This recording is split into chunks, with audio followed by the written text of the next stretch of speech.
আজকে আমি কাচকি মাছ দিয়ে কচুলতি রান্না করে দেখাবো। খেতে অসাধারণ লাগে। আপনারা কচুলতি চিংড়ি মাছ দিয়ে করেছেন, একবার হলেও এইভাবে বানাবেন, আশা করি ভালো লাগবে। নমস্কার বন্ধুরা, আমি গীতাস ওয়ার্ল্ডে আপনাদের প্রত্যেককে স্বাগত। এখানে আমি 200 গ্রাম কাচকি মাছ নিয়েছি আর 200 গ্রাম কচুলতি নিয়েছি। এবার কচুলতিটা হাফ কুক করে নেব। এই জন্য জল গরম করার পরে কচুলতিটা দিয়ে নিয়েছি, তার মধ্যে হলুদ এবং লবণ পরিমাণ মতো দিয়ে নিলাম। এবার ভালোভাবে মিশিয়ে নিতে হবে। মিশানো হয়ে গেছে, এখন আমি ঢাকা দিয়ে রাখবো। এদিকে কাচকি মাছের মধ্যে হলুদ লবণ মাখিয়ে নিচ্ছি। এইভাবে রান্না করবেন, আশা করি আপনাদের ভালো লাগবে। আর ভালো লাগলে অবশ্যই লাইক দিয়ে পাশে থাকবেন। এদিকে আমি কচুলতিটা দেখিয়ে দিচ্ছি, দেখুন বন্ধুরা, কুক হয়ে গেছে।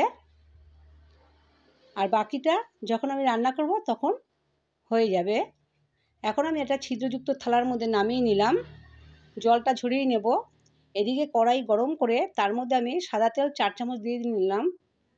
তেল গরম হয়ে যাওয়ার পরে মাছগুলো একে একে দিয়ে নিচ্ছি। মাছগুলো বেশি কড়া করে ভাজবেন না, হালকা লাল করে ভাজতে হবে, তাতে করে খেতে ভালো লাগবে। এইভাবে পুরো মাছটা আমি ভেজে নেব। আমার ভিডিও যদি ভালো লাগে তাহলে অবশ্যই কমেন্ট করে জানাবেন। সব মাছ ভাজা হয়ে গেছে, এখন নামিয়ে নিলাম। এদিকে দুটো মাঝারি সাইজের আলু এইভাবে কেটে নিয়েছি, সেই আলুগুলো এখন আমি এই তেলের মধ্যে ভেজে নিচ্ছি। এখন পরিমাণ মতো নুন দিয়ে নিলাম। আলুটা কিন্তু একটু লাল লাল করে ভালোভাবে ভাজতে হবে, তাতে করে খেতে ভালো লাগবে। দেখুন বন্ধুরা, আমি কিন্তু লাল লাল করে ভেজে নিয়েছি, এখন নামিয়ে নিচ্ছি। এবার সেই তেলের মধ্যে আমি পুরো রান্নাটা কমপ্লিট করব, আর তেল দেব না। এখানে আমি সামান্য সাদা জিরা দিয়ে নিলাম, তার মধ্যে একটু কালো জিরা দিয়ে নিচ্ছি।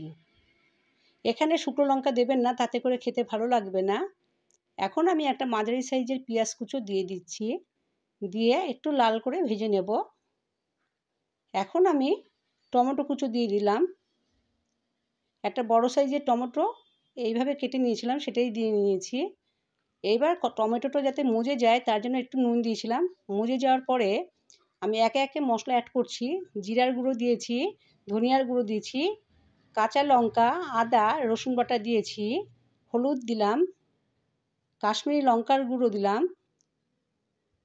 সব কিছু দেওয়ার পরে আমি এখানে একটু জল দিয়ে নিচ্ছি, যাতে মশলাটা সুন্দরভাবে কষানো যায়। জল দিয়ে নিলে মশলাটা পুড়ে যাবে না, কষাতে ভালো হবে।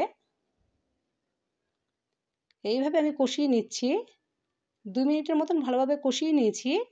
এখন আমি আলু দিয়ে ভালোভাবে কষিয়ে নেব। আলুটা মশলার সাথে ভালোভাবে মিশিয়ে নিতে হবে, তাতে করে খেতে ভালো লাগবে। আর মশলাটা ভালোভাবে ভাজতে হবে। এখন আমি কচুলতিটা দিয়েও মশলার সাথে মিশিয়ে নেব। তারপরে আরও 2 মিনিট ধরে ভালোভাবে কষিয়ে নিয়েছি। বন্ধুরা, এইভাবে রান্না করবেন, আশা করি ভালো লাগবে। আর ভালো লাগলে কিন্তু লাইক অবশ্যই দেবেন, এই আশা রাখি। এখন আমি জল দিয়ে নিলাম হাফ বাটি, বেশি জল দেব না। তারপরে আমি 5টা কাঁচা লঙ্কা দিয়ে নিয়েছি। আর বন্ধুরা, মশলা কষানোর সময় আমি কিন্তু গরম মশলা দিয়েছিলাম, সেটা বলা হয়নি। এবার ঢাকা দিয়ে রেখেছিলাম 3 মিনিটের মতন। 3 মিনিট পরে আপনাদের দেখিয়ে দিচ্ছি, দেখুন জলটা কতটা টেনে নিয়েছে। এরপরে এখন আমি মাছগুলো দিয়ে নিলাম। মাছটাও ভালোভাবে নাড়াচাড়া দিয়ে মশলার সাথে ভালোভাবে মিশিয়ে নিলাম। তারপরে আমি আরও 2 মিনিট ঢাকা দিয়ে রেখেছিলাম। 2 মিনিট পরে দেখুন বন্ধুরা, পুরো জলটা টেনে নিয়েছে, রান্না কিন্তু পুরো হয়ে গেছে। এখন আমি ধনিয়া পাতা দিয়ে নেব। এইভাবে রান্না করবেন, খেতে দুর্দান্ত লাগে। আর এতটাই ভালো লাগবে, শুধু এই তরকারি দিয়ে আপনারা পুরো ভাতটা খেয়ে নিতে পারবেন। আর আমার ভিডিও ভালো লাগলে অবশ্যই কিন্তু সাবস্ক্রাইব করে দেবেন।